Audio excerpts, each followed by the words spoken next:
दोस्तों, कहानी की शुरुआत होती है एक खौफनाक और अंधेरी गुफा में छुपी ड्रेसा नाम की लड़की को दिखाते हुए, जिसके हाथ में स्नाइपर थी और वो यहाँ बैठकर किसी का इंतजार कर रही थी। तभी हम इस गुफा से कुछ किलोमीटर दूर एक एयरपोर्ट को देखते हैं, जहाँ एक प्लेन लैंड करता है और उसमें से जैसे ही प्रेसिडेंट बाहर आते हैं वैसे ही ड्रेसा उन्हें अपनी स्नाइपर से शूट कर खत्म कर देती है। और तभी यहाँ पर हमें पता चलता है कि ये कोई मामूली लड़की नहीं है, बल्कि ये एक बेहतरीन और खूंखार स्नाइपर है, जो कुछ इस तरह से प्रेसिडेंट पर निशाना लगाती है कि आसपास के लोगों को पता भी नहीं चलता कि प्रेसिडेंट पर किसने और कहां से गोली चलाई। खैर, अब ड्रेसा अपना काम खत्म करने के बाद बुलेट कवर को अपने पास रख लेती है। इसके बाद ड्रेसा अपनी माँ से मिलने उनकी ग्रेव पर जाती है, क्योंकि वो अब उसकी माँ इस दुनिया में नहीं थी। लेकिन जब वो ग्रेवयार्ड में पहुंचती है तो वो देखती है कि उसके पिता पहले से ही यहाँ बैठे हुए हैं। वो उनके पास जाकर उनसे बात करने की कोशिश करती है, लेकिन तभी ड्रेसा के पिता उसके सामने इस बात का खुलासा करते हैं कि वो अपनी बेटी के बारे में सब कुछ जानते हैं, कि वो एक स्नाइपर है और अभी अभी उसने एक इंसान की जान ली है। इस पर ड्रेसा उन्हें जवाब देते हुए कहती है कि कभी कभी तो मुझे नींद भी नहीं आती है। और इतना कहकर वो अपनी जेब से बुलेट का कवर निकालती है और इसे अपने पिता के हाथ में सौंप देती है। वो इस कवर को भी बाकी के इकट्ठा हुए कवर के साथ रख देते हैं। और यहाँ पर हमें पता चलता है कि ड्रेसा ने पहले भी बहुत सारे लोगों को मौत के घाट उतारा है। अब ड्रेसा के पिता उसे अपने कैंसर के बारे में बताते हैं और कहते हैं कि मेरे पास बहुत कम समय बचा है और मैं केवल कुछ ही दिनों का मेहमान हूँ, लेकिन आने वाले दिनों में अगर मैं नहीं मरा तो इस वैलेंटाइन डे के दिन मैं खुद अपनी जान ले लूंगा। ये सुनते ही ड्रेसा के पैरों तले जमीन खिसक जाती है और वो अपने पिता को ऐसा करने से मना करती है। लेकिन वो अब भी ड्रेसा से यही कहते हैं कि यह हम दोनों की आखिरी मुलाकात है और शायद अब हम ना मिले। वहीं दूसरी तरफ हम लिवाई नाम के एक आदमी को देखते हैं जिसे उसके बुरे सपनों ने परेशान कर रखा है। इसलिए लिवाई समुद्र के किनारे बैठकर अक्सर पोयम लिखता है और आज भी वो यहीं बैठा हुआ होता है। तभी लिवाई के पास अचानक एक मैसेज आता है जिसमें उसे एक एड्रेस पर आने के लिए कहा जाता है। लिवाई मैसेज पढ़ते ही तुरंत अपनी गाड़ी यहाँ से लेकर निकल जाता है और उस एड्रेस पर पहुंच जाता है। वो जैसे ही घर के अंदर एंटर करता है तो यहाँ उसकी मुलाकात एक लेडी से होती है जिसका नाम होता है बार्थोलोम्यू। और इन दोनों की बातों से हमें पता चलता है कि लिवाई पहले मिलिट्री में एक स्नाइपर हुआ करता था, लेकिन अब उसने इस काम से रिटायरमेंट ले ली है और अपना ज्यादातर समय घर पर ही बिताता है। यहाँ बार्थो लिवाई से बात करती है और उसे एक नया मिशन सौंपते हुए कहती है कि मैं तुम्हें किसी दूसरी जगह भेजना चाहती हूँ, क्योंकि तुम एक बहुत अच्छे स्नाइपर हो, इसलिए ये काम सिर्फ तुम ही कर सकते हो। साथ ही वो लिवाई से ये भी पूछती है कि क्या तुम्हारी फैमिली में कोई ऐसा है जो तुम्हारे जाने के बाद तुम्हें मिस करे, क्योंकि हो सकता है कि तुम वहां जाने के बाद उन्हें कभी ना मिल पाओ। ये सुनकर लिवाई थोड़ा सोच में पड़ जाता है और बार्थो से कहता है कि मेरी फैमिली में ऐसा कोई नहीं है और मैं अकेला रहता हूँ। इसके बाद बार्थो से मिशन की सारी जानकारी बाद में देने का कहती है। इसके बाद लिवाई को बेहोश कर दिया जाता है और जब उसकी आंख खुलती है तो वो अपने आप को एक प्लेन में पाता है। लेकिन लिवाई को अब तक ये नहीं पता था कि उसे मिशन के लिए कौन से देश ले जाया जा रहा है। इसलिए वो प्लेन में मौजूद स्टाफ से जब ये बात पूछने की कोशिश करता है तब सभी उसकी बात को इग्नोर कर देते हैं। पर एक पायलट आकर लिवाई को बताती है कि तुम्हारी डेस्टिनेशन आ चुकी है और अब वो उसे यही लैंड कराने वाले हैं। साथ ही वो लिवाई से ये भी कहती है कि तुम्हें अपनी मंजिल तक पहुंचने के लिए यहाँ से कम 32 किलोमीटर पैदल चलकर जाना होगा, तभी तुम उस जगह पर पहुंच पाओगे जहाँ से तुम्हें इस मिशन को अंजाम देना है। इतना कहने के बाद वो लिवाई को एक पैराशूट देती है जिसे पहनकर वो प्लेन से नीचे बर्फ पर कूद जाता है और फिर धीरे धीरे आगे बढ़ने लगता है। लिवाई को पैदल चलते चलते अब 2 दिन बीत जाते हैं और 2 दिन बाद आखिरकार वो अपनी मंजिल तक पहुंची जाता है, जहाँ सबसे पहले उसकी मुलाकात जेडी नाम के एक आदमी से होती है जो उसे एक वॉच टावर की तरफ ले जाता है और उसे बताता है कि अगले 1 साल तक तुम यहीं पर काम करोगे। मैंने भी यहाँ पर 1 साल तक काम किया है, लेकिन अब मेरा टाइम पूरा हो चुका है, इसलिए अब तुम्हें ये काम सौंपा गया है। हालांकि लिवाई को अब भी समझ नहीं आ रहा था कि आखिर उसे क्या काम करना है। यही सवाल जब वो जेडी से पूछता है तब वो उसे बताता है कि यहाँ एक बहुत ही गहरी खाई है जिसे जॉर्ज नाम दिया गया है। बस लिवाई को इसी की पहरेदारी करनी है और कुछ भी नहीं करना है। इसके बाद वो लिवाई को यहाँ के रूल्स बताते हुए कहता है कि वो महीने में सिर्फ 1 बार ही इन लोगों से कांटेक्ट कर सकता है और उसके टावर का नाम वेस्ट टावर है, जबकि दूसरी तरफ एक ईस्टर्न टावर भी मौजूद है। लेकिन वहाँ के लोगों से लिवाई को किसी भी तरह की कोई बातचीत नहीं करनी है, क्योंकि उसका काम सिर्फ अपने मिशन पर ध्यान देना है और ईस्टर्न टावर वाले भी केवल अपने मिशन पर ही फोकस रखते हैं। साथ ही वो लिवाई को ये भी बताता है कि वो 1 साल तक किसी से भी कांटेक्ट नहीं कर सकता है और यहाँ एक ऑटोमेटिक गन भी है जिसे हर रोज लिवाई को रीलोड करना होगा अगर उनमें गोलियां नहीं है तो। इसके अलावा नीचे बहुत सारी माइंस भी है, अगर उनमें किसी तरह का कोई विस्फोट होता है तो लिवाई को उन्हें भी देखना होगा। हालांकि लिवाई को अब तक समझ नहीं आ रहा था कि आखिर उसका मिशन है क्या, इसलिए वो जेडी से पूछता है कि क्या मेरा काम यहाँ पर आने वाले लोगों को जॉर्ज के करीब जाने से रोकना है। इस पर जेडी कहता है नहीं, जो चीज जॉर्ज के अंदर है उसे ऊपर आने से रोकना है। फिर वो एक छोटा सा बम उठाता है और उसे खाई यानी जॉर्ज के अंदर फेंक देता है। जैसे ही धमाका होता है, अचानक खाई से एक बहुत ही डरावनी और अजीब सी आवाज सुनाई देती है जो किसी मॉन्स्टर की तरह लग रही थी।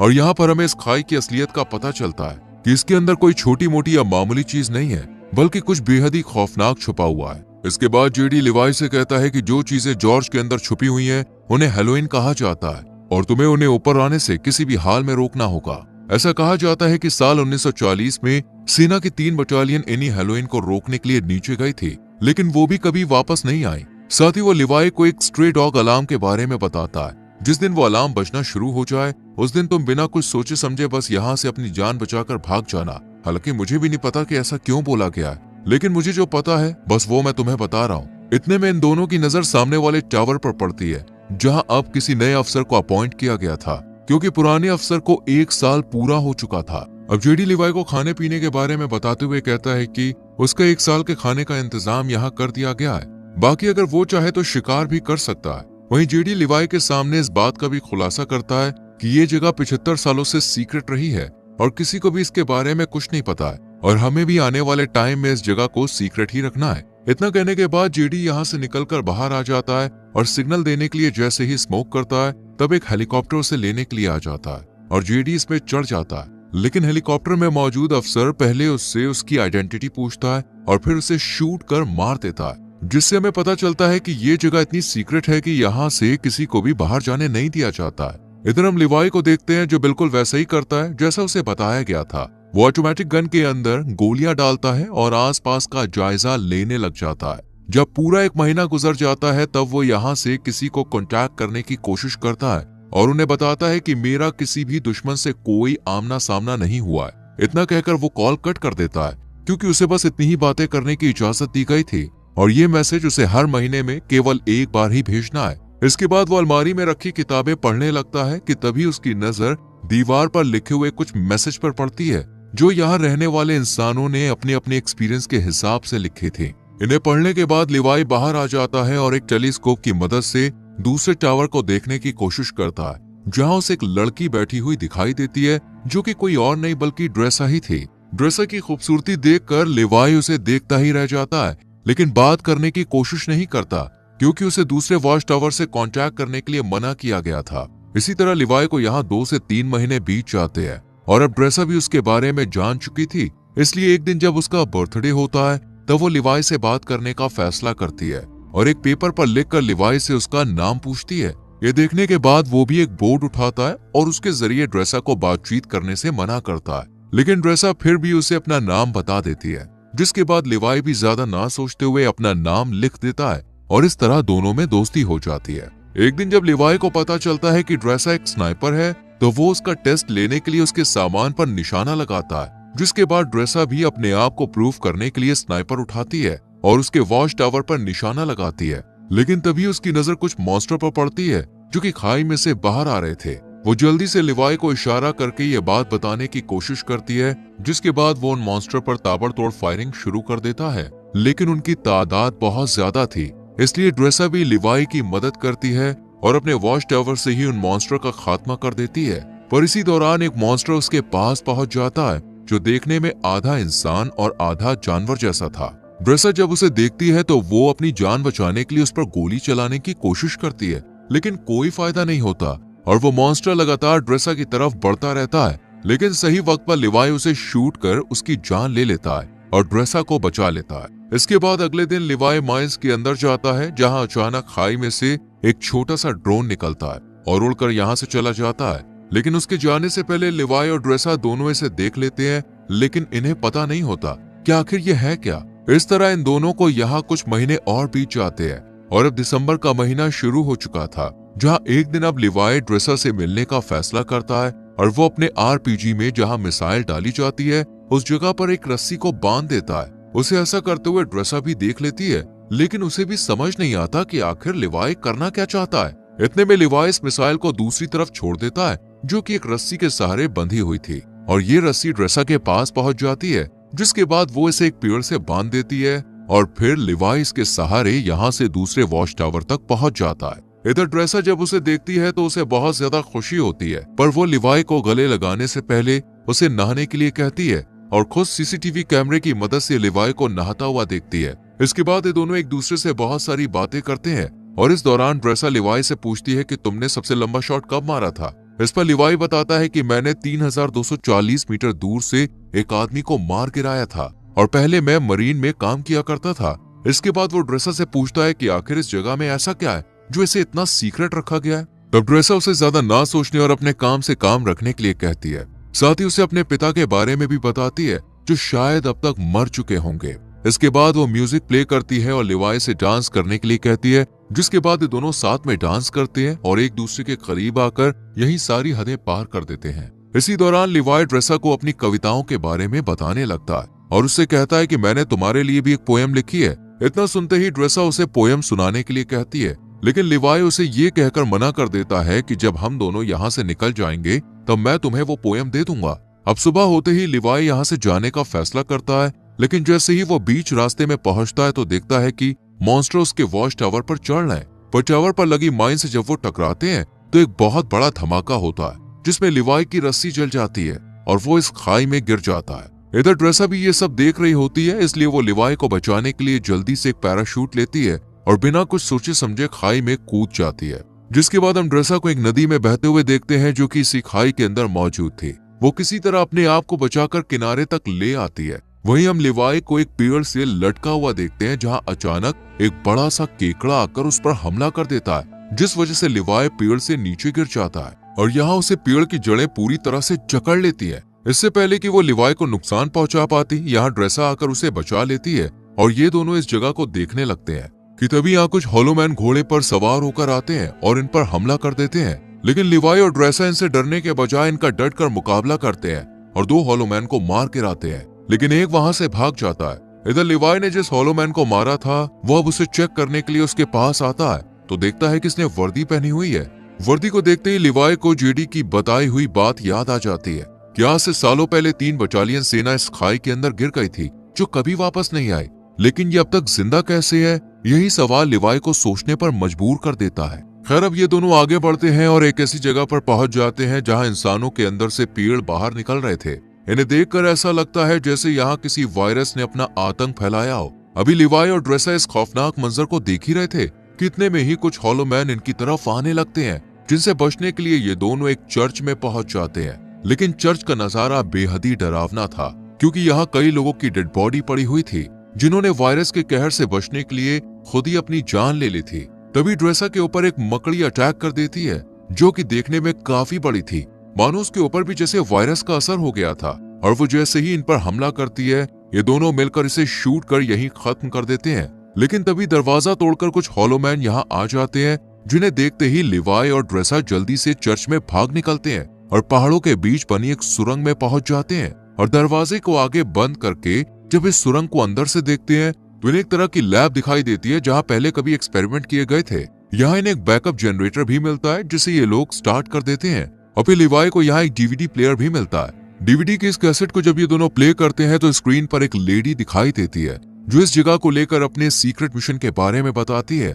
साथ ही वो आगे ये भी कहती है कि हम यहाँ एक केमिकल मिसाइल बना रहे थे जिसमें बहुत सारे लोग मिलकर काम कर रहे थे, लेकिन एक दिन जब इस जगह पर भूकंप आया तो भूकंप की वजह से जो मिसाइल हमने तैयार की थी वो लीक होनी शुरू हो गई और इस तरह ये केमिकल आसपास फैल गया, जिसकी वजह से कई लोग इन्फेक्टेड हो गए और मैं भी इन्फेक्टेड हूँ। हालांकि उन्होंने ये बात मिलिट्री को भी बताई थी और कहा था कि इस जगह के ऊपर बमबारी करके इसे डिस्ट्रॉय कर दिया जाए ताकि ये केमिकल बाहर कहीं ना फैल सके, लेकिन मिलिट्री ने इनकी बात पर गौर नहीं किया।